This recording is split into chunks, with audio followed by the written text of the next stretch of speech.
Now, from Tony Blair at Fetis to Boris Johnson and David Cameron at Eton, the path from Britain's boarding schools to the highest echelons of government is well trodden. But are these elite establishments producing bad leaders? That's the view of the psychotherapist Nick Duffell, whose book Wounded Leaders argues they give rise to bullying and betrayal. Earlier, I caught up with him in Edinburgh and started by asking him what he thought the problem was with boarding schools. A boarding child has to grow up without parents, without family, without different generations, without people down the street, without all the kind of normal things in life. And this can start very early. In Britain, our custom's been to send children away at 7 or 8. That's very normal, but even younger sometimes. Our Prime Minister went away at 7, for example. And what it does, it means that the child has to adapt to that situation on its own. They adapt by cutting off from their feelings, by often not trusting people, and developing what I call the strategic survival personality, which is a kind of defensive personality, always on the lookout for safety, for not getting into trouble. And then they have to reason. The most difficult thing is they have to reason, well, what's the matter with me? Why did my parents, why did they send me away? They say they love me, but they sent me away. So this sets up a very difficult internal psychological state in the child. Your focus is on wounded leaders. How destabilising is it for this country, the United Kingdom, to have these leaders from, as you put it, these broken beginnings? Well, you see, I've been pioneering psychotherapy with what I call boarding school survivors for 25 years, and I've known all along that there's been a political ramification, and it means in the kind of politics that we have today, they can't make relationships like Angela Merkel has done or Obama has tried to do. Cameron wants to dominate, wants to lead, but actually people in Europe say you have to join first. Now here's a psychological thing that's a bit complex, is actually boarding school survivors hadn't have enough of belonging at home. So it's joining things, belonging is a very fraught area for them. Now, you point out yourself that psychologists warn of making national generalisations. Some people might say that you're offering a left-leaning critique of privileged people such as David Cameron and Boris Johnson. That's one way you could take it, but you see, I've spent a lifetime thinking about this, and one of the things you have to ask yourself, why is it only Britain that has these schools, Britain or her ex-colonies? It's something very specific, and does that fit to the fact that in Britain the structured class system is still very, very unusual from a European perspective, for example, and it is. And has it anything to do with the fact that we haven't really made a proper social democracy here in Britain in the way that European countries have? What about the other side of the political spectrum? Tony Blair, educated in the city at Fetis. How would you compare him to David Cameron, his attributes, his behaviour? I think Tony Blair, in some ways, even more dangerous because he was very sophisticated, very good talker. What we had to realise with Blair that he was going to, in some ways, betray his supporters consistently for the sake of being right next to power. Actually, what I call that's the old boy, that's the head boy syndrome. Blair was the head boy. Steve Bell said he was Bush's poodle, but no, he was the head boy. And so I think he's a very complex and very, very dangerous politician for me. So those are the old boys who've been to boarding school. What about the prime ministers who haven't been? Gordon Brown went to Kirkcaldy High School, Margaret Thatcher went to Grantham School for Girls. Tony Blair alluded to Gordon Brown's psychological flaws, and well, Margaret Thatcher's character has been extensively criticised too.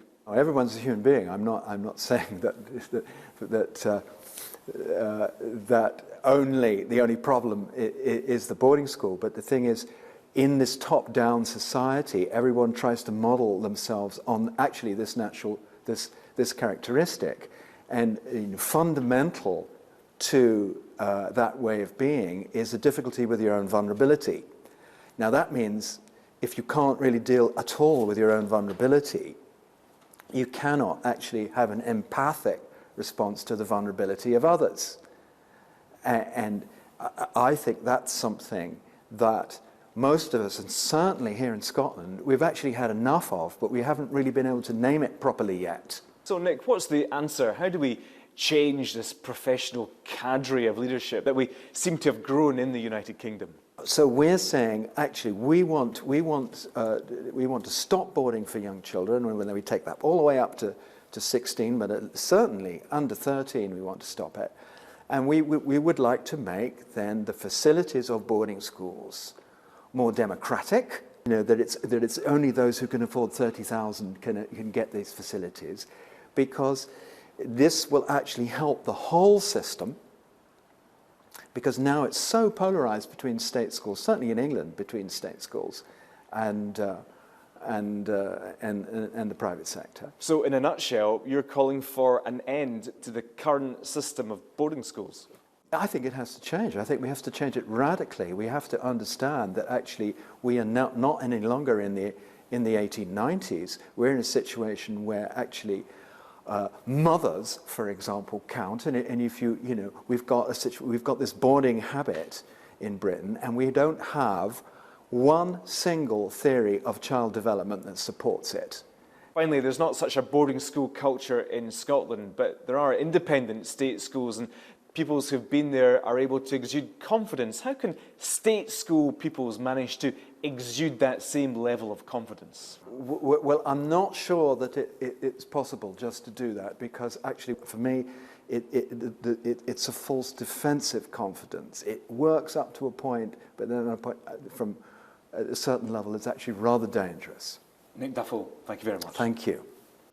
Well, joining me now to look at today's news is comedian Bruce Fumi and Alison Rowett from the Herald. Good evening to both of you. Thanks very much for joining me. First of all, let's pick up on what Nick was saying there. Very interesting thesis. Bruce, what did you make of it?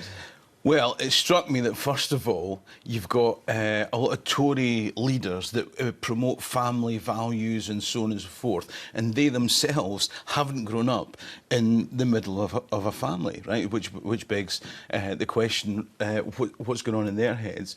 And the other thing that struck me was, why aren't there more islanders who are sent away to boarding schools for secondary schools in government, yeah?